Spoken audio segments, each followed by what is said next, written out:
64 cents per dollar. The Social Security COLA exposed. I have all the details and what you need to know right here in the video, so let's get right into it. All right, now in this video, I want to share with you the details of a new report that was released exposing the Social Security COLA and how misleading these numbers are, as this increase goes out to about 70 million beneficiaries who receive benefits under the Social Security Administration. Let's get into it and talk through all the details, as these are some pretty shocking numbers. However, really quickly before we do, thanks so much for joining me. If you're new here or if you haven't done so yet, please make sure to subscribe right down below the video, as it's totally free to do so, and I'm here for you right by your side each and every day, watching all the latest information coming out, hitting the wire, and breaking it all down into these short videos so you can stay updated with what's actually going on as things continue to change every single day. There's a lot of new information, new reports, new announcements, new bills, packages, and proposals, and we all know there's a lot of talk out there about changing Social Security as well as all the other programs administered under the Social Security Administration in a major way. Therefore,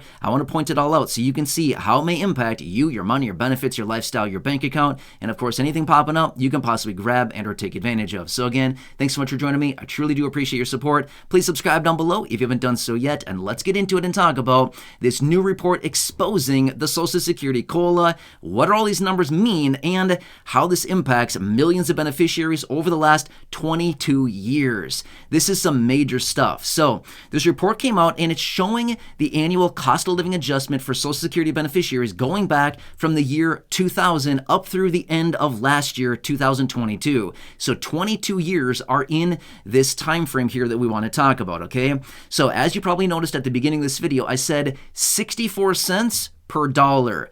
Get this. So here's what the report shows. The annual cost of living adjustment, the way that it is calculated by the CPIW, is actually paying out the raises for Social Security beneficiaries as a result of the COLA, 64 cents per dollar of what it really should be. Let me break the details of that down because that can be a little bit confusing. So basically, here's what they found. That over that same 22-year period of time from the year 2000 out through the end of 2022, they found that expenses for fixed income beneficiaries, as in those people receiving benefits under the Social Security Administration, have increased, expenses have increased by 130%.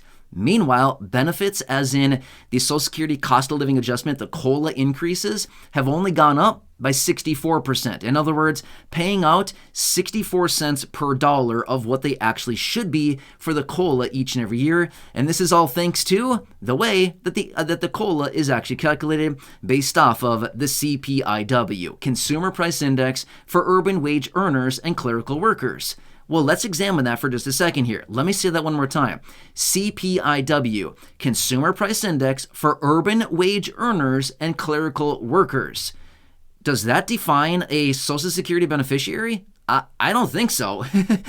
I don't know about you, but the definition of the CPIW that I just said right there, that does not define a fixed income beneficiary. Clerical workers is what they said, right? So as a result of that, that's not falling into the definition of a fixed income beneficiary receiving benefits from Social Security, okay? So as a result of this, the annual cost of living adjustments are falling behind significantly there. So realistically, benefits actually should have been going up significantly more than that, right? Basically what happens over the last 22 years, from the year 2000 through the end of last year, 2022, benefits, like I said, so for every $1 that the COLA should have gone up, basically beneficiaries were getting 64 cents. Well, guess what? Over the course of, say, 22 years, that adds up a lot. So just for example, last year, 2022, the annual cost of living adjustment, the COLA, was 5.9%. Well, guess what? Let's just say that the average increase last year, for just example, was $100, okay? Well, if it was average $100, it really should have been significantly more than that, because remember, the COLA in this case, and according to what this study and this report is actually showing, again, paid out 64 cents per dollar. So it would have been significantly more than that, right? Again, this is just 64 cents on the dollar. So basically, long story short, is that the COLA is basically failing all the beneficiaries. However, Is this a huge surprise? I don't think any of us are surprised by this. Let's look at this year, 2023. We're in 2023 right now. I almost said 2022. Sorry. We're in 2023 right now, right? The COLA, again, was 8.7% that all of us received back at the beginning of this year in, obviously January of this year. Well, here's the thing. The average increase for Social Security retirement beneficiaries was $144 a month. That was the average. Now, an SSDI beneficiary, it went up by an average of $118 per month. And again, we all know this. We've been seeing this for a very long time now. But let me ask you really quickly, just so we can better understand this a little bit more. Has the COLA increase for your monthly benefits, whatever increase you got, it could have been $50, could have been $80, could have been $100, could have been $200, whatever your increase was this year in 2023 as a result of the 8.7% COLA, did that keep up with your real cost of living, as in whatever you're paying out through utilities, your gas bill, your electricity bill, your internet bill, your phone bill, food on the table, gas in your car, insurance on your car, healthcare costs, Medicare Part B premiums? The list goes on, right? We can sit here all day and talk about all the different things that we all spend money on a regular basis for like necessities and things like this, right? Housing, right? That's another big one I didn't even mention there. Housing, rents, stuff like that. So let me ask you, the cost of living, as in how much you are either paying out more every single month or cutting back on every single month, has it increased more than your COLA that you got at the beginning of this year, 2023? I think we can all know the answer to that. Let's say it together now. Ready? 1, 2, 3. No, right? Yes, we all know the answer to that. No, the big answer is no, okay? So the increase that you got to your benefits has not kept up with the real cost of living. In fact, not even close, right? Well, that's basically coming down to this, because the COLA is set in such a way that it's not reflecting the fixed income beneficiaries. The CPIW, again, Consumer Price Index for urban wage earners and clerical workers, which is not even reflecting fixed income beneficiaries. So we've seen this out of Congress a number of times here. In fact, many of the bills and proposals that are in Congress right now are changing it, or what I should say is in the legislation, they have it written in there to change the COLA from the CPIW to the CPIE, the Consumer Price Index for the elderly, which, by the way, that tracks and reflects actual expenses and spending habits of those individuals who are aged 62 and older. Well, do you think the spending habits of somebody who is, say, 45 and younger are different than somebody who is 62 and older?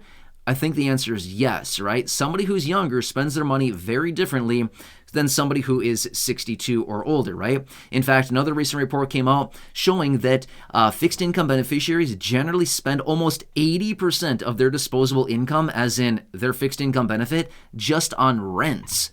That's a lot of money, right? Or house payments, whatever it happens to be. Basically, housing is what it comes down to. Rents, a mortgage, whatever it is.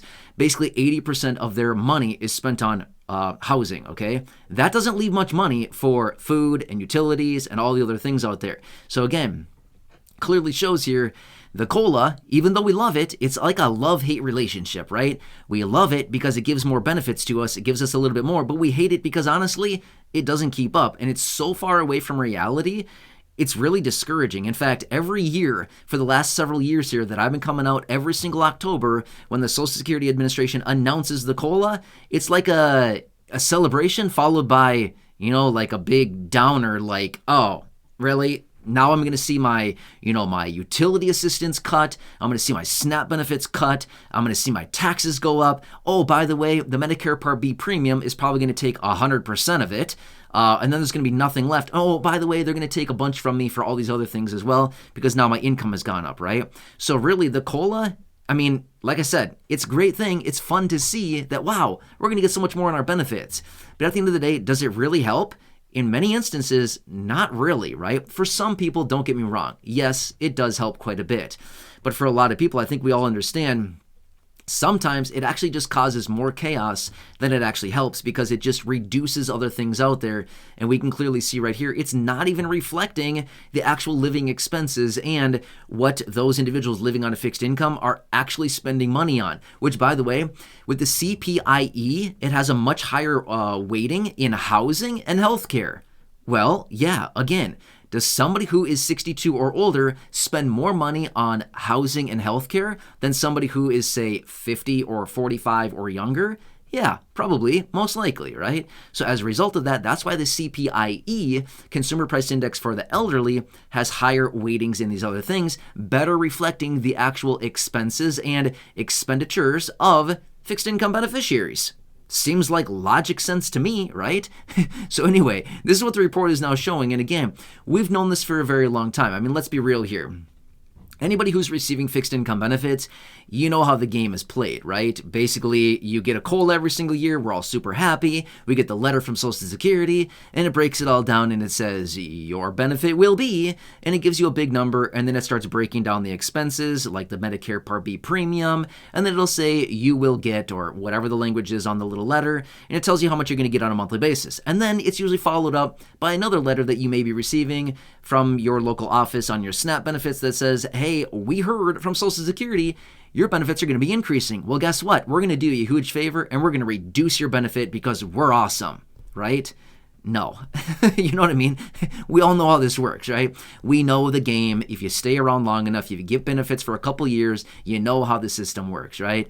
It all disappears. Magically, the Medicare Part B premium, for some odd reason, continues to increase significantly and well above real inflation. But yet the increase to benefits doesn't keep up with inflation.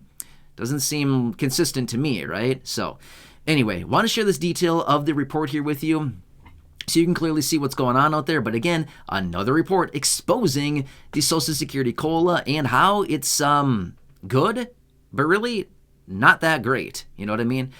Anyway, want to bring this to your attention. We've got to stay tuned with everything going on out there, especially as it pertains to your money, your benefits, and the money that you rely on a monthly basis administered by the Social Security Administration. And again, this impacts about 70 million people receiving Social Security retirement, disability, survivors, SSI, and of course, VA benefits. So a lot of people that rely on these benefits. Either way, I'm here for you in any way that I possibly can be. Again, please make sure to subscribe down below if you haven't done so yet. Share the video with your friends, family, social media, and go back and check out any of the other thousands upon thousands of videos here on the channel. Until next time, enjoy your day, take care, have a good one, and catch you again later.